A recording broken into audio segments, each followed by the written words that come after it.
Vale. Bueno, conocemos entonces un poquito lo que es el COVID y cómo nos está afectando. Entonces, vamos a pasar a cómo gestionamos nosotros las visitas, porque se están anulando todas las visitas que estaban programadas se están haciendo por teléfono.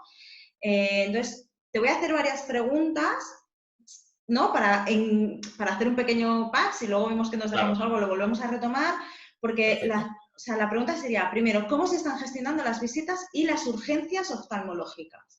Después, ¿qué síntomas se supone que debemos de tener para que realmente consideremos que nos tenemos que ir de urgencias?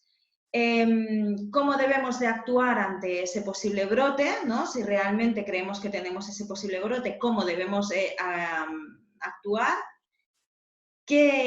¿Cómo nos afecta a nosotros las pruebas oculares? Porque tengo entendido que mediante los ojos también es un patrón de contagio, ¿no? Es una forma de contagio. ¿Y cuánto tiempo podemos estar sin realizarnos las revisiones de control? Vale, pues si quieres vamos un poco por orden. A ver, en primer lugar, sobre cómo se están gestionando las visitas y las urgencias.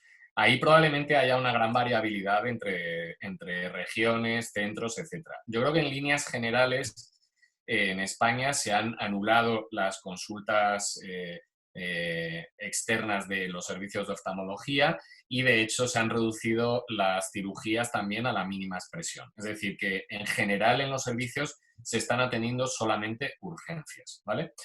Respecto a urgencias, ¿qué es lo que debemos considerar urgencia desde el punto de vista del paciente?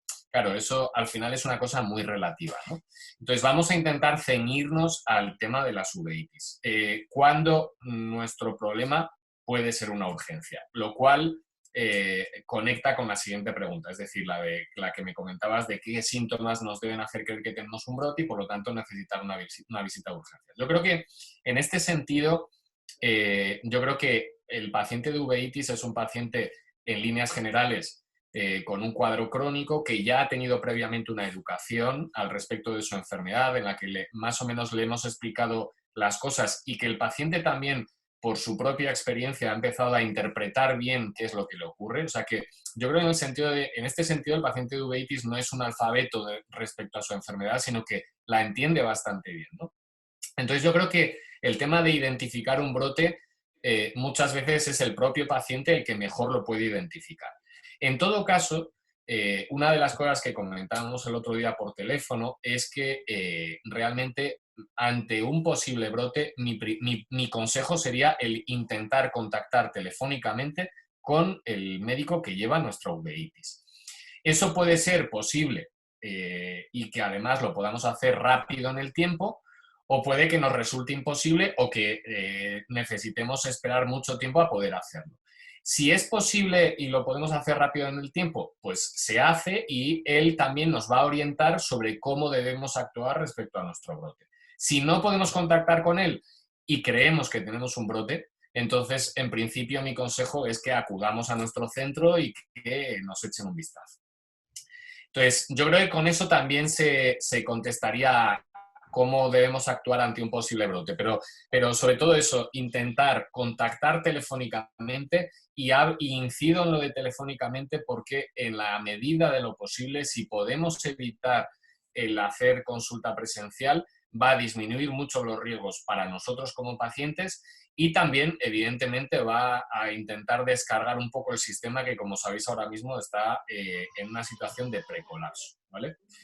Luego, el tema de las pruebas oculares que me comentabas, me parece que eso es muy interesante. Yo creo que es muy interesante que tengamos claro que el contacto, en esta enfermedad del contagio, se relaciona por contacto directo, es decir, porque el enfermo infectado a través de las gotas, microgotas de saliva, directamente esas microgotas de saliva las inhalemos, pero eso es una forma de contagio relativamente infrecuente. Es mucho más frecuente que nos contagiemos a través de superficies, fómites y otras superficies que nosotros vamos a tocar en las que el virus está en una situación de viabilidad y que ese virus va a penetrar en nosotros porque nos vamos a tocar las mucosas, es decir, nariz, boca, o los ojos. Realmente, un poco lo que comentábamos el otro día, los ojos es otra mucosa por la que el virus puede entrar perfectamente en nosotros. Por eso,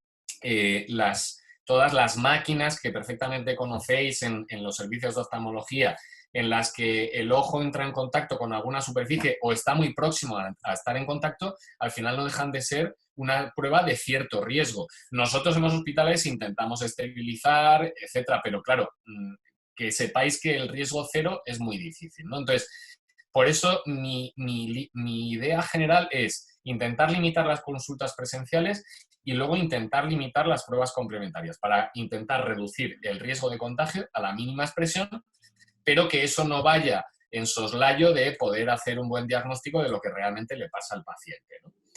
Y luego, el tiempo en el que podemos estar sin hacer las visitas. Yo creo que en un paciente con una uveitis crónica es vital que en una situación como la que tenemos ahora, si es posible, el paciente contacte con su médico y que de alguna manera el médico le oriente tanto respecto a cómo debe actuar con el tratamiento, cómo debe actuar con los posibles brotes, cómo debe actuar con respecto a las analíticas para monitorizar el tratamiento. Es decir, que tenga un contacto en algún momento con su médico. Y también, por supuesto, respecto a las visitas, ¿no? Respecto a las revisiones. Yo creo que es muy difícil generalizar. Hay pacientes que tienen uveitis muy agresivas y que requieren que las veamos cada poco tiempo, y otros pacientes en los que a lo mejor hay más margen para poder espaciar más las visitas, ¿no? Yo creo que ahí es muy difícil generalizar. Yo creo que el que mejor lo sabe sería nuestro médico, y si es posible que además tenga nuestra historia adelante para saber bien cómo es nuestro caso. Entonces, que esta consulta telefónica pueda tener lugar de una forma más o menos organizada, en la que el médico pueda disponer además de la historia clínica. Yo querría puntualizar algo que es muy importante, que desde la asociación decimos mucho, que va en relación con lo que has hablado, que es la importancia del paciente experto. Cuanto más conozcamos nuestra enfermedad, cuanto más sepamos cuáles son nuestros síntomas, cuanto más sepamos nosotros mismos de nuestra propia enfermedad, más capacitados estaremos para poder actuar en el momento adecuado, que no lleguemos nunca tarde y además ayudamos a nuestros médicos también a orientarles por cómo estamos, dónde estamos.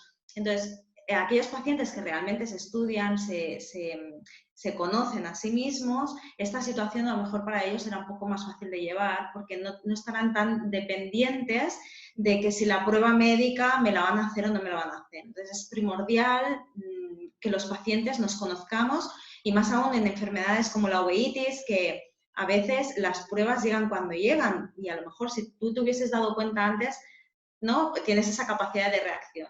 Esto era puntualizar esto. Entonces, Estoy absolutamente de acuerdo.